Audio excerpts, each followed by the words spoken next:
Hello everybody, this is Anna. So I'm making a video here about props and how you can use pretty much everyday sort of home items that most people will have to make into yoga props. So I've got a collection of things here around me. A chair from my kitchen downstairs, a couple of little hand towels. I have a makeshift bolster, which is made of a pillow and 2 bath towels, and I'll show you how to make that in a moment. A couple of cushions, just ordinary soft cushions. A hot water bottle, or in this case, a room temperature water bottle. A couple of these little neckerchief things that you can buy quite cheaply in markets and all sorts of places really. And a dressing gown cord, or dressing gown belt. And what else? So I've got some books, some paperback books, and some slightly larger, thicker hardback books. So how do I actually use all of these? I'll start with the bolster. So the bolster, as I said, is made out of 2 bath towels rolled around a fairly ordinary bed pillow, the UK type rectangular bed pillow, not the continental square one, which I'm not sure if that would work, might do. So if you get your pillow and just put it across your bath towel, fold the bath towel in, and as tightly as you can, roll it up to make a fairly firmish bolster. And keep rolling until the towel is all used up. And then I tend to use a second towel, partly for security so it doesn't unroll, but also just to make it a little bit bigger. And obviously you could use more if you wanted to. It's a bit like making sushi, giant sushi, you see. So here we go, roll that up, and there we have a reasonably serviceable bolster. Okay, so there's that. I have here, now if by any chance you have down pillows, this doesn't work terribly well. So what I've done here is I've got a duvet. So I think most people have a spare duvet around, and I've folded it up to approximately the size of the pillowcase. Slid it into the pillowcase, kind of adjusted it a bit so it's reasonably smooth. And so this could also be used to make a bolster, to fold up and roll in a towel. Or you can use it as a prop just like that, because it's quite nice and firm. So that's reasonably useful. Then the books. Let's talk about books now. So paperback books I've used here. Partly because it's relatively easy to get ones that sort of match. So they don't really have to match in area size, although I think that's probably helpful maybe. But the important thing is that they match for thickness. So I've used 3 paperback books for each of my makeshift blocks. And the way I put them together is that I open up the back cover of one and the front cover of another, and I slot them into each other, and then again. So that means that they hold together quite well. And additionally, I've put these elastic bands that the postmen use to hold the post together, and put those around them to keep them even more firmly together, but also, because they're rubber bands, they create a little bit of grippiness. So the books don't slide around so much on the floor or on the mat. And so I've got 2 blocks here. You could always put a note out for your postman and ask him if he would be kind enough to leave you a little pile of his elastic bands, because they seem to have far too many as they're lying around in the street.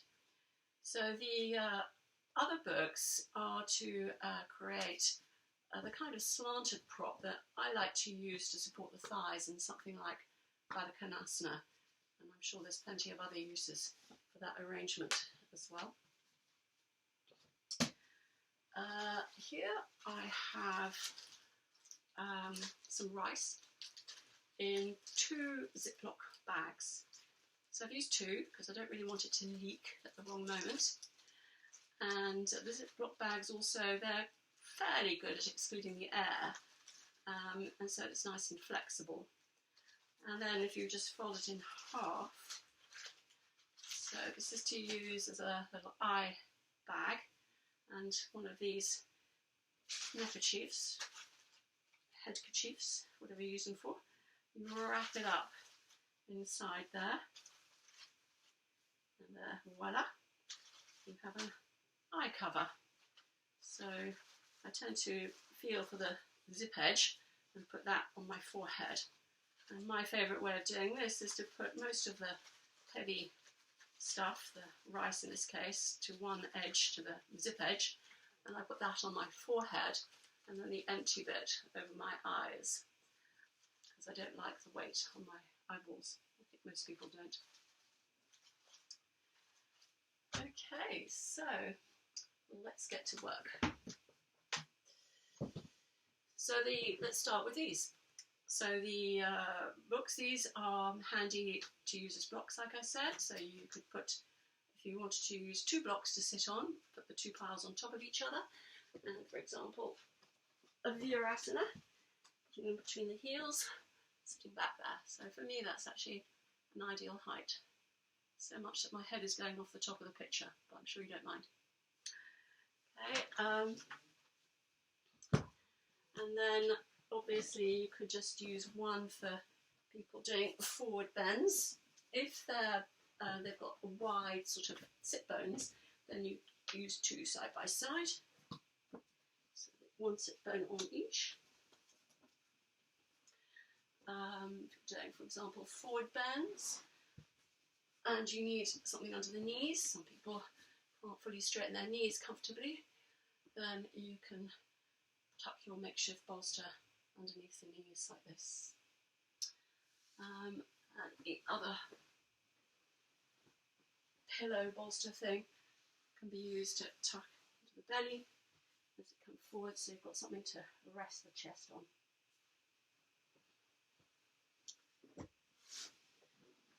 If you're doing asymmetrical forward bends, so maybe something like Janu-Sirsasana, so you can use your pillow or the bolster to tuck underneath your bent knee.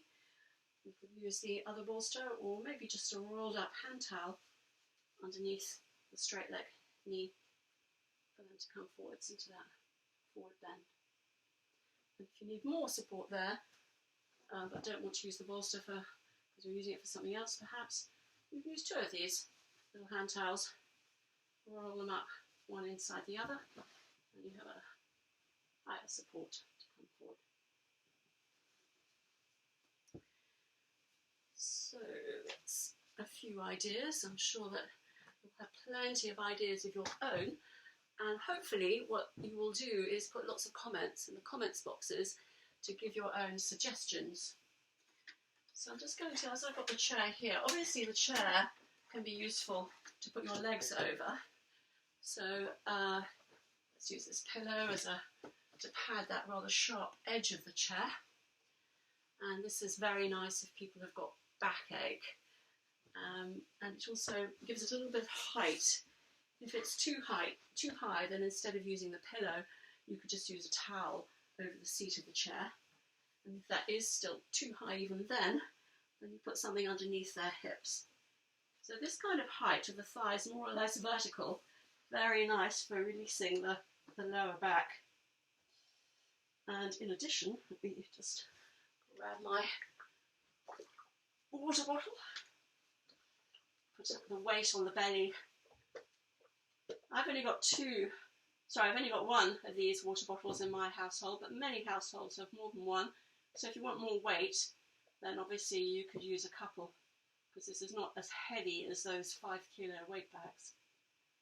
And clearly you could put warm water or hot water even in it if you needed some heat on your belly. And if you wanted it somewhere else on the body and you wanted it to be cool, cold water. Kind of stating the obvious here, really, aren't I? What's the next thing I was going to do? Oh yes, the chair.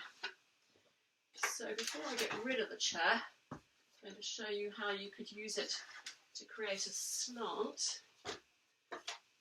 It needs to be up against something so that it doesn't move unexpectedly. So I'm putting the feet up against the wall, but you might want to warn people to put a little bit of protection between the feet and the wall so it doesn't damage the paintwork. So then you can use your makeshift bolster right over the back of the chair. You could use the other one as well if you needed to. We'll do a Supta Baddha Konasana, I think. So I'm using my piles of books, my other hardback books as well. And I'll get my head support handy. So I'm not sure if I'm going to want one or two of those, so I'll have the other one nearby. I think I might actually even have my cushions to rest my arms on. And I've got everything, why not? Yes, here we go. So I'll sit right up against the bolster, bring my piles of books in so that the hardback books support the thighs and the other books create a little slant for them to rest over. Bring my other pillow, which you could have made into a second bolster, which I didn't bother, under the knees. My water bottle on my belly. Gosh, I don't know if I'm going to want to move after this. Head support in place. Eye bag. Move all the weight onto my forehead. And I'm having the arms resting on the cushions so that the weight of the arms doesn't put too much drag on the shoulders. Some people like that. Some people find it's a bit too intense. So this is a lovely position for people who are experiencing breathing problems. So if you have had, or if you've had the virus, then this could be a good one for you to be able to really open up the chest and do your breathing practices to help to clear the lungs. Yes, a little too blissful that. If I stay there any longer, that will be the end of the video. And I didn't do the Supta Baddha Konasana bit, I just went into the relaxation. So the Supta Baddha Konasana part is opening up the thighs to rest on these supports here. Otherwise, much the same. Again, rather blissful. Okay. What other ideas that could possibly be? I'll just get the chair out of the way. I think it's not needed for any of the other thoughts I have. So, child's position, obviously, again, bolster. I'm sure you're well familiar with this. I like to have something underneath the chest, so that elevates the chest and belly in relation to the head, so that the head can drop forwards and that releases the back of the neck. Many people I notice when they do this pose, they sort of end up with their head a bit like that. I'll just turn my head away from you so you can see more. And especially people who think that they need a pillow, they do this. So you can see you might see how the neck is compressed when you do that. Whereas when you do it like this, the neck is nice and open. So it's more comfortable for most people. It also creates a little bit of compression in the belly, which feels nice. It's particularly good if you're experiencing any kind of menstrual cramps. In fact, you might want to really tuck it in firmly there to get a little bit of extra cushion pressing into the sort of area of the lower belly.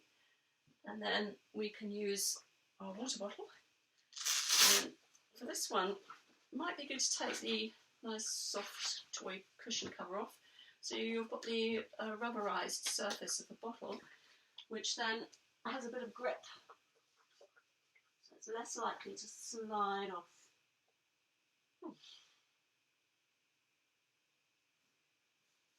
For people who don't bend forwards easily, and the usual thing is to put something between the heels and the buttocks. So we could use this other pillow made out of a duvet. And then of course they end up with their bottom up in the air. So you may have to have a little bit more underneath the chest or underneath the head and chest. So to create extra height here, put some of these towels in here. And so then I've still got this part of the body a little bit higher than the head, and the head can still drop down slightly. And your eye bag could come over one ear, and then the loose bit just hang over your eye, so you've got a bit of darkness and a bit of weight on the head to help calm and quieten the mind, calm down that chattering, worrying, to-do lists.